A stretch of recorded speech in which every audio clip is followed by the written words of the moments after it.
Assalamualaikum warahmatullahi wabarakatuh. Kami dari kelompok 5 ingin mempresentasikan mengenai istilah-istilah teknologi yang telah kami temukan dalam video yang berjudul Top 7 Technology Trends in 2023. Teknologi yang pertama kami akan jelaskan adalah AI. AI singkatan dari Artificial Intelligence adalah kecerdasan buatan. AI merujuk pada kemampuan mesin atau komputer untuk meniru kecerdasan kognitif manusia, seperti pemahaman bahasa, pengambilan keputusan, pemecahan masalah. Ini melibatkan pengembangan algoritma dan model komputer yang memungkinkan mesin untuk melakukan hal-hal atau tugas-tugas yang biasanya melibatkan kecerdasan manusia. Fungsi AI. Seperti kita ketahui bersama bahwa teknologi AI telah berhasil dikembangkan dalam dunia bisnis. Fungsi AI sendiri adalah mengotomatisasi tugas-tugas yang sebelumnya dilakukan oleh manusia, seperti di bidang layanan pelanggan, deteksi kecurangan, perolehan prospek, dan pengendalian kualitas. Contoh penerapan AI. Yang pertama adalah ChatGPT. ChatGPT merupakan AI yang diperuntukkan untuk membantu kamu membuat naskah atau skrip, bahkan copywriting yang ditujukan untuk membantu kamu membuat konten marketing. Selanjutnya yakni Google Assistant. Google Assistant adalah asisten virtual yang didukung oleh kecerdasan buatan yang dikembangkan oleh Google, yang bertujuan untuk membantu kamu dalam kegiatan sehari-hari. Biasanya Google Assistant ini terdapat pada perangkat seluler atau perangkat rumah pintar. Cara penggunaannya yakni cukup ucapkan saja "Oke Google". Misalnya, jika Anda ingin memutar musik, maka ucapkan saja "Oke Google, tolong putarkan musik". Dengan otomatis, maka Google akan mengplay musik yang Anda inginkan. Selanjutnya adalah Deep Facebook. Deep Facebook adalah AI yang bertujuan membantu kamu untuk mengenali seseorang yang ada dalam foto atau postingan, sehingga kamu tidak perlu memindai secara manual untuk mendapatkan informasi tentang seseorang yang ada dalam foto dan postingan. Cukup menggunakan teknologi ini, maka kamu akan mendapatkan informasi yang kamu inginkan. Teknologi yang kedua yang akan kami jelaskan adalah Robotic Process Automation.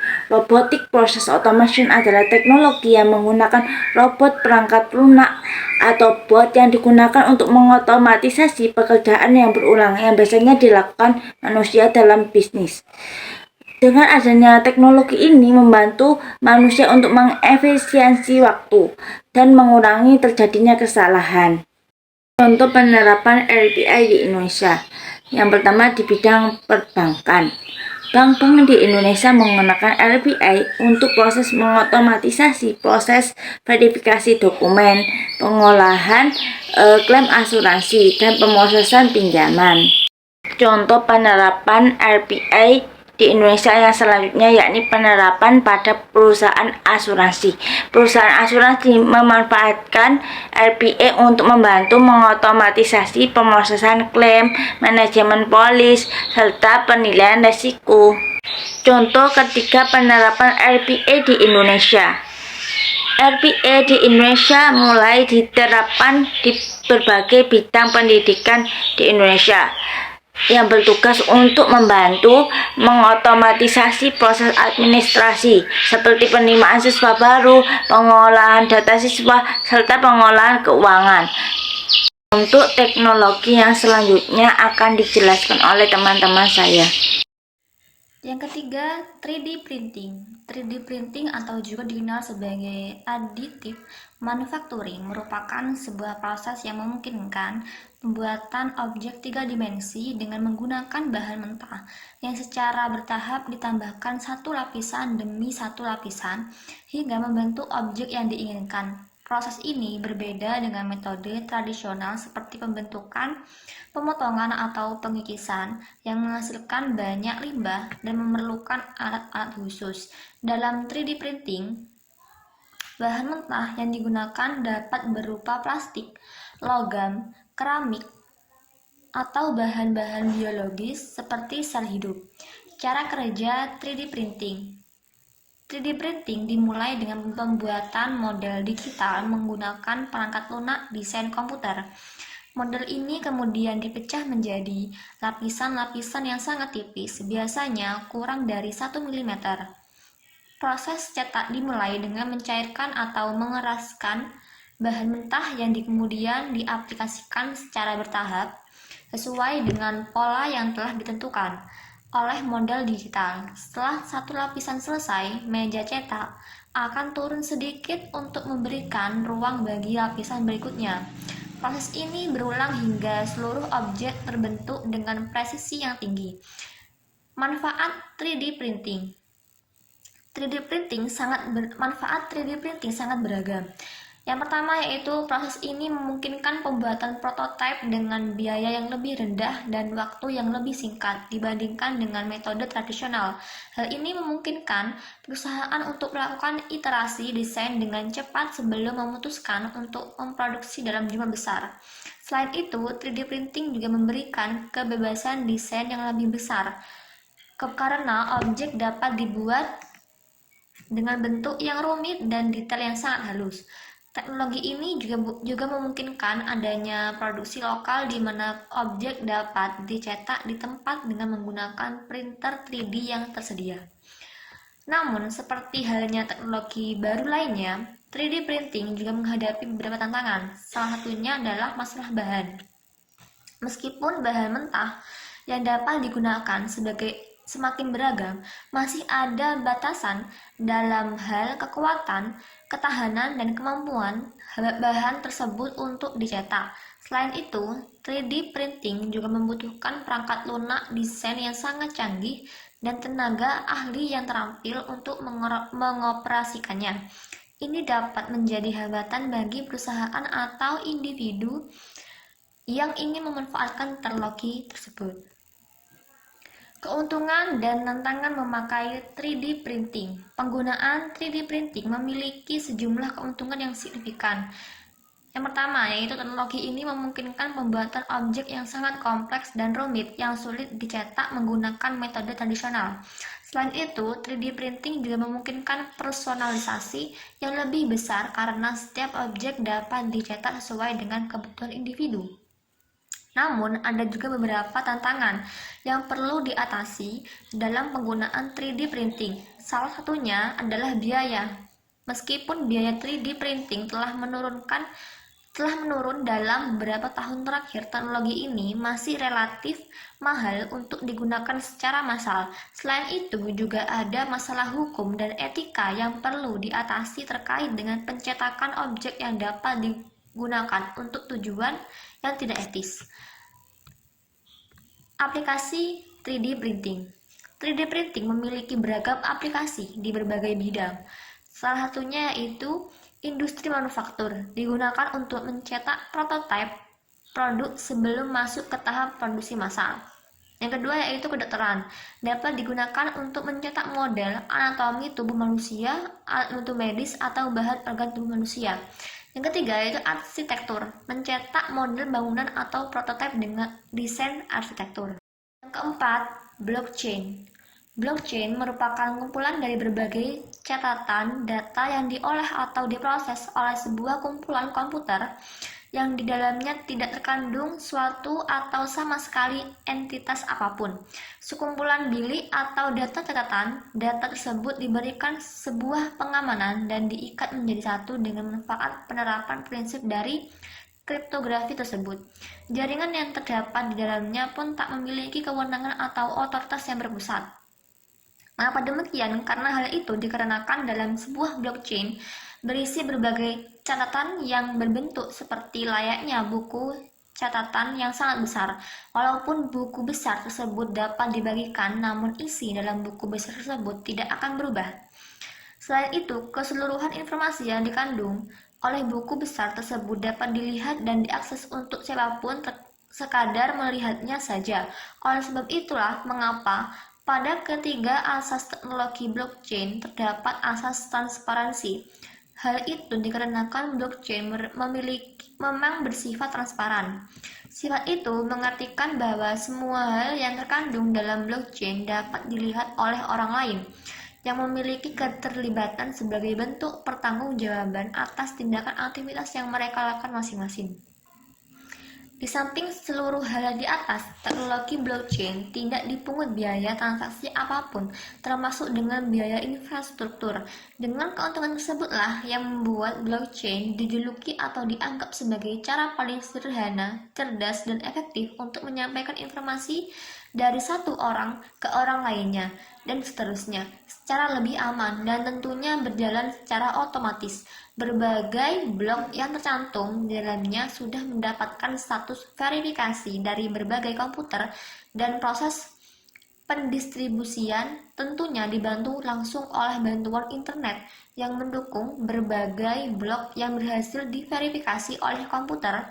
Selanjutnya akan ditambahkan ke dalam rantai lalu diberikan di dalam suatu jaringan yang bersifat khusus. Nah, setelah itu akan otomatis terbentuk. Di sini saya akan menjelaskan tentang pengertian Internet of Things. Mungkin kalian kurang paham tentang Internet of Things. Nah, saya akan menjelaskannya. Internet of Things itu adalah internet untuk segalanya. Adalah sebuah konsep yang mengacu pada jaringan objek fisik yang terhubung ke internet dan dapat saling bertukar data tanpa perlu campur tangan manusia. Dengan kata lain, Internet of Things ini merujuk pada kemampuan suatu benda atau perangkat untuk terhubung dengan internet, mengumpulkan data, dan bertindak sesuai dengan data tersebut. Nah, contohnya apa sih? Nah, yang umum itu meliputi sensor, kamera, lampu, pintu otomatis, atau sebagainya. Nah, konsep Internet of Things ini telah membuka peluang besar dalam pengembangan solusi teknologi cerdas dan aplikasi terkait yang dapat meningkatkan efisiensi, kenyamanan, dan keamanan dalam kehidupan sehari-hari. Berikut manfaat Internet of Things. Yang pertama ada efisiensi dan produktivitas. Nah, ini memungkinkan perangkat untuk saling berkomunikasi dan berinteraksi secara otomatis. Nah, yang kedua ada keterjangkauan. Nah, teknologi Internet of Things ini semakin terjangkau dan mudah diakses, sehingga dapat digunakan dalam berbagai skala, dan bisnis kecil hingga besar. Yang ketiga, ada kemudahan dan kenyamanan. Nah, ini memungkinkan kontrol jarak jauh dan otomatisasi banyak perangkat. Nah, sehingga memberikan kemudahan dan kenyamanan dalam kehidupan sehari-hari. Nah, untuk yang keempat ada penghematan energi. Nah, ini dapat membantu dalam penghematan energi, mengurangi biaya operasional dan dampak lingkungan. Nah, yang kelima ada meningkatkan keamanan. Nah, dalam Internet of Things ini dapat membantu meningkatkan keamanan melalui sistem pemantauan otomatis dan deteksi dini. Nah, untuk terakhir data dan analitik. Nah, dapat menghasilkan data yang dapat digunakan untuk analisis dan pengambilan keputusan yang lebih baik dalam bisnis dan industri. Untuk contoh sederhana Internet of Things ini adalah termostat. Nah, termostat ini kan pintar yang terhubung dalam sistem pemanas atau pendingin ruangan kan. Nah, termostat ini akan mengukur suhu di dalam ruangan dan mengirimkan informasi tersebut ke server. Nah, server ini kemudian akan memproses data dan mengambil keputusan apakah perangkat pemanas atau pendingin ini perlu diaktifkan atau dimatikan. Nah, untuk keputusan tersebut kemudian dikirim kembali ke termostat untuk diterapkan pada sistem pemanas atau pendingin ruangan. Rise of aplikasi merujuk pada fenomena di mana aplikasi digital menggabungkan berbagai layanan dalam satu platform, sehingga pengguna dapat melakukan banyak hal tanpa harus beralih antar aplikasi. Super aplikasi ini memiliki banyak keuntungan dibandingkan dengan aplikasi fungsi tunggal. Pertama, pengguna tidak perlu direpotkan dengan harus memiliki banyak aplikasi di dalam satu perangkatnya. Yang kedua, sharing Data antar mini aplikasi dalam super aplikasi tersebut memberi keuntungan dari sisi pengalaman pengguna dan pengembangan strategi marketing. Pengguna mendapatkan penawaran menarik berbagai produk maupun layanan berdasarkan interaksi dan preferensi dengan aplikasi tersebut. Keuntungan ketiga yaitu datang dari sisi teknis di mana terdapat penghematan ruang penyimpanan dan memori perangkat yang digunakan oleh pengguna. Contoh super aplikasi tersebut WeChat di Tiongkok dan Gojek di Indonesia. Terima kasih. Selanjutnya yang ketujuh ada teknologi 5G. Pada 5G adalah generation atau generasi. 5G merupakan generasi kelima dari jaringan seluler. Sebelum ini ada 4G, 3G, 2G, dan 1G. Setiap generasi teknologi jaringan menetapkan standar sinyal komunikasi untuk perangkat seluler saat itu sesuai pedoman yang ditetapkan oleh International Telecommunication Union atau ITU. Jadi setiap pembangunan G berarti ada standar internasional baru, dan saat pembangunan tersebut berlaku di pasar global, generasi sebelumnya perlahan-lahan menjadi usang. Karenanya, kamu tidak pernah lagi mendengar 1G dan mungkin 2G meskipun jaringan generasi kedua ini masih digunakan operator di tanah air. Karena semakin banyak orang mendapatkan akses ke perangkat seluler dan Internet of Things terus berkembang, diperkirakan sebanyak 24 miliar perangkat akan membutuhkan dukungan jaringan seluler pada tahun 2024. Disitulah 5G hadir. Korea Selatan adalah negara pertama yang menawarkan 5G pada Maret 2019. Beberapa ahli mengklaim 5G membawa kecepatan sekitar 10 Gbps ke ponsel. Itu lebih dari 600 kali lebih cepat daripada kecepatan 4G pada ponsel saat ini, dan 10 kali lebih cepat dari layanan fiber optik di rumah. Dengan kecepatan tersebut membuat kamu bisa mengunduh film 4K dalam 25 detik atau untuk streaming beberapa film pada waktu yang sama. Tapi keunggulan 5G tak sekedar kecepatan yang super ngebut. Teknologi jaringan ini punya latensi yang lebih rendah dan kemampuan untuk menghubungkan lebih banyak perangkat sekaligus. 4G memiliki latensi rata-rata sekitar 50 milidetik, sedangkan latensi rata-rata 5G diperkirakan sekitar 10 milidetik. Bahkan latensi 5G bisa turun hingga 1 milidetik, sementara kemampuan keterhubungan dengan perangkat mencapai 10 kali lebih banyak dari 4G, 1 juta device per kilometer persegi, sehingga penggunaannya tidak hanya untuk kepenuhan layanan mobile broadband untuk konsumen, namun juga untuk industri 4.0. Sebagai contoh penerapan pabrik pintar, VR, atau AR, operasi bedah jarak jauh, dan mobil otonom. 5G memberi operator lebih banyak opsi dalam penggunaan spektrum ketimbang 4G. Ada 3 opsi spektrum yang digunakan, yakni low band, mid band, dan high band.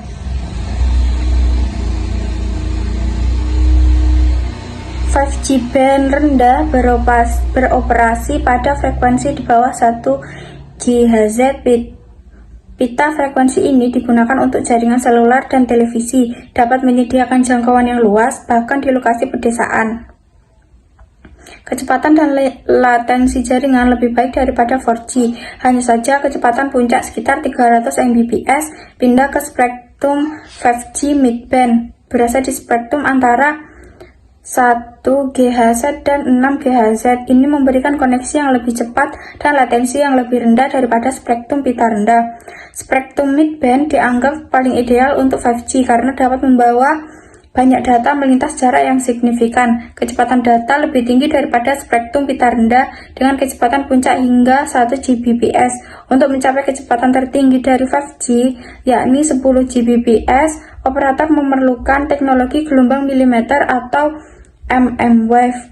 Ini memanfaatkan spektrum nirkabel yang sangat tinggi di atas 6 GHz. Sayangnya, spektrum mmWave terbatas pada jarak pendek, karenanya hanya akan digunakan di lingkungan padat yang sering melayani sejumlah besar orang. Agar merasakan kecepatan maksimal, penggunaan harus berada dalam jarak sekitar 100 meter dari menara pemancar BTS dan tidak terhalang gedung maupun pohon. Tentu saja bagi pengguna seluler yang ingin memanfaatkan 5G, mereka memerlukan perangkat baru yang sudah mendukung jaringan ini.